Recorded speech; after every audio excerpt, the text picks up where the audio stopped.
Assalamualaikum warahmatullahi wabarakatuh. Perkenalkan, kami dari kelompok 6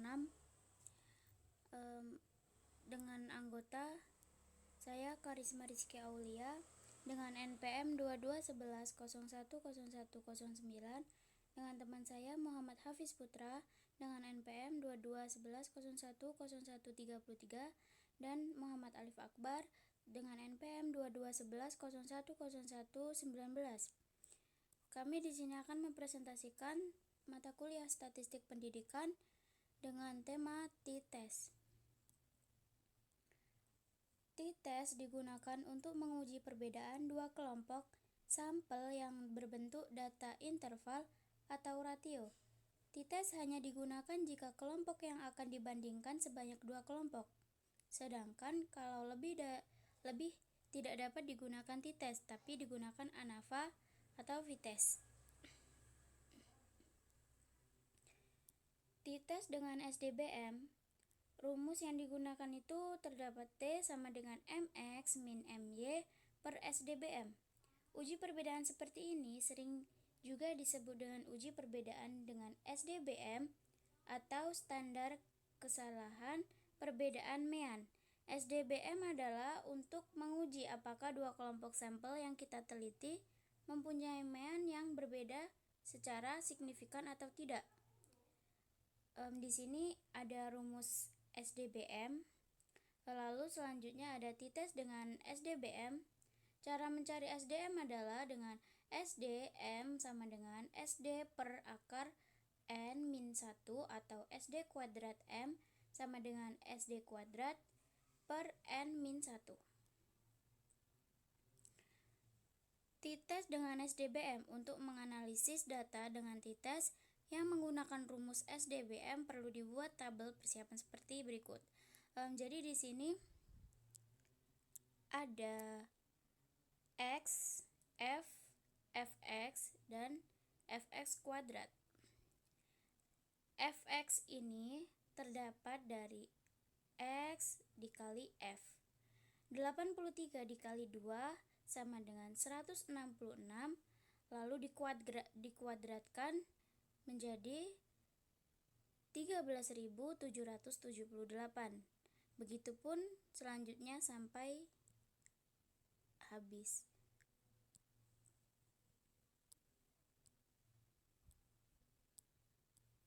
Selanjutnya T-Test dengan SDBM. Dalam persiapan perhitungan menggunakan beberapa rumus diantaranya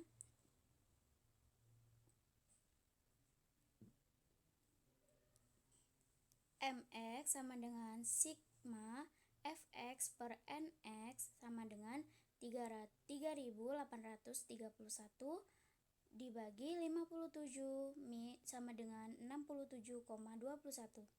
SD kuadrat X sama dengan sigma Fx kuadrat per Nx dimin M kuadrat X sama dengan 260.823 dibagi 57 dikurang 67,21 kuadrat sama dengan 4.575,84 dikurang 4.517,18 sama dengan 58,66. Selanjutnya T-Test dengan SDBM. Hasil perhitungan ini dimasukkan ke dalam rumus T-Test.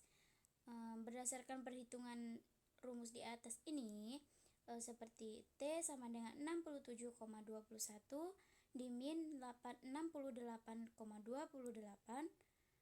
per 1,439 sama dengan min 1,07 per 1,439, hasilnya sama dengan min 0,743. Hasil T hitung ini dibandingkan dengan T tabel. Jika dihitung sama atau lebih besar dari T tabel berarti terdapat perbedaan yang signifikan, dan sebaliknya jika dihitung lebih kecil dari label berarti tidak terdapat perbedaan yang signifikan. Untuk melihat tabel terlebih dahulu, dihitung DF sama dengan NX-1 plus NY-1. Berdasarkan data di atas, maka DF sama dengan 571 plus 541 sama dengan 109.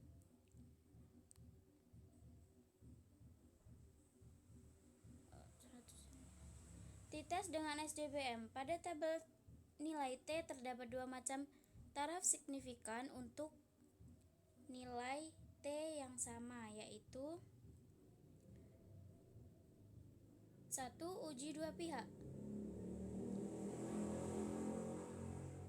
Uji dua pihak atau disebut dengan uji hipotesis tidak mengarah, yaitu hipotesis yang berbunyi perbedaan dari dua kelompok tetapi tidak ditentukan dari awal mana yang lebih tinggi dari yang lain, tetapi kedua kelompok itu rata-ratanya diduga berbeda secara signifikan. Biasanya penelitian seperti ini belum memutuskan mana yang lebih baik dari dua kelompok tersebut, tetapi diduga rata-rata nilai kedua kelompok tersebut berbeda atau tidak sama secara signifikan. Dan yang kedua itu ada uji satu pihak. Uji satu pihak atau disebut juga hipotesis mengarah, yaitu apabila penelitian yang dilakukan dari awal sudah ditetapkan salah satu lebih baik dari yang lain, sehingga dari awal si peneliti sudah menetapkan mana nilai rata-ratanya yang lebih tinggi dari yang lain. Uji satu pihak ini ada dua macam, yaitu uji pihak kiri kalau hipotesis menyatakan bahwa salah satu lebih kecil dari yang lain. Baik, sekian dari saya. Selanjutnya akan dilanjutkan oleh pemateri kedua. Kepada saudara Muhammad Alif Akbar, dipersilahkan. Baiklah, di sini saya sebagai pemateri kedua akan melanjutkan materi, yaitu materi selanjutnya, yaitu T-test untuk sampel yang berkorelasi. Sampel yang berkorelasi yaitu sampel yang sudah disamakan variabel-variabelnya, kecuali variabel yang ingin dicobakan tersebut, sehingga kedua kelompok sampel masing-masing anggota sampel mempunyai pasangan yang variabelnya sudah disamakan dengan sampel yang lain. Rumus yang digunakan ada dua macam, yaitu rumus panjang dan juga ada rumus yang pendek. Contohnya, sebanyak 10 pasang siswa yang setara kemampuannya setiap pasangnya, kemudian diberikan pengajaran dengan metode yang berbeda, yaitu satu kelompok diajar dengan metode diskusi, dinamakan dengan kelompok eksperimen atau kelompok E, dan satu kelompok lagi diajar dengan metode ceramah, dinamakan dengan kelompok kontrol atau kelompok K. Setelah melakukan proses pembelajaran, lalu diadakan tes dengan hasil seperti pada tabel berikut.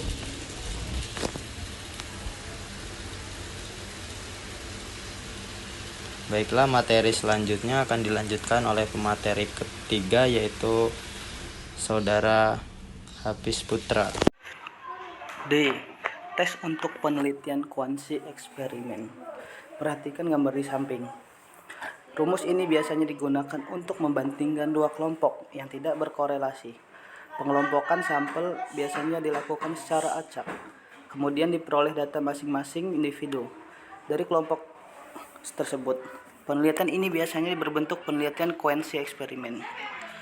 Contohnya, seperti hasil belajar dua kelompok siswa yang diajar dengan metode yang berbeda, yaitu kelompok A diajar dengan metode diskusi dan kelompok B diajar dengan metode tanya jawab.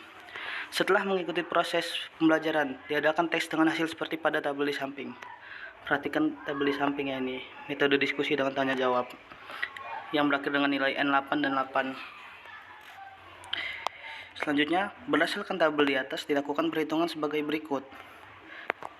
Berdasarkan hasil perhitungan, mean dan varians tersebut dimasukkan ke dalam rumus tes sebagai berikut.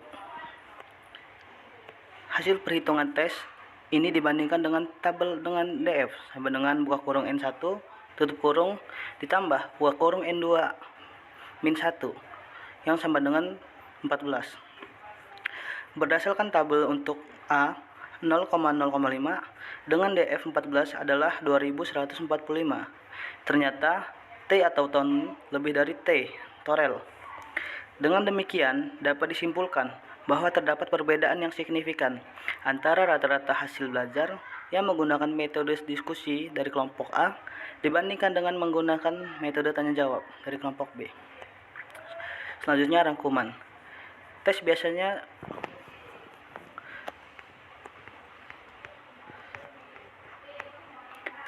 biasanya digunakan untuk menganalisis signifikansi perbedaan nilai dari dua kelompok sampel dalam suatu penelitian. Rumus yang digunakan dari tes tergantung dari bentuk data atau cara melakukan penelitian eksperimen tersebut.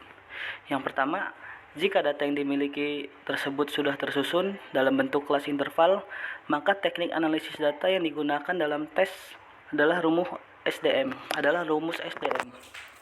Terus yang kedua, jika kedua kelompok sampel sudah dipasangkan variabelnya sehingga kedua kelompok masing-masing anggotanya mempunyai pasangan yang sama kondisinya dengan kelompok pembandingnya. Dalam penelitian disebut dengan sampel yang berkorelasi.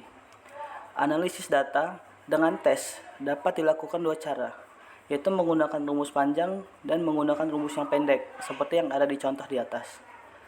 Jika penelitian yang dilakukan berupa pembandingan antara kondisi data sebelum perlakuan dibandingkan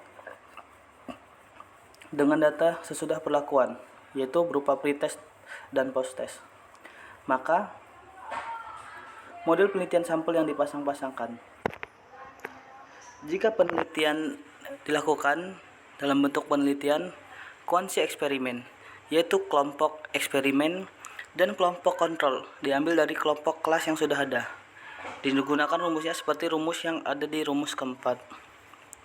Mungkin itu saja presentasi dari kelompok 6. Kurang lebihnya kami mohon maaf, dan kepada Allah kami mohon ampun. Kami akhiri. Wassalamualaikum warahmatullahi wabarakatuh.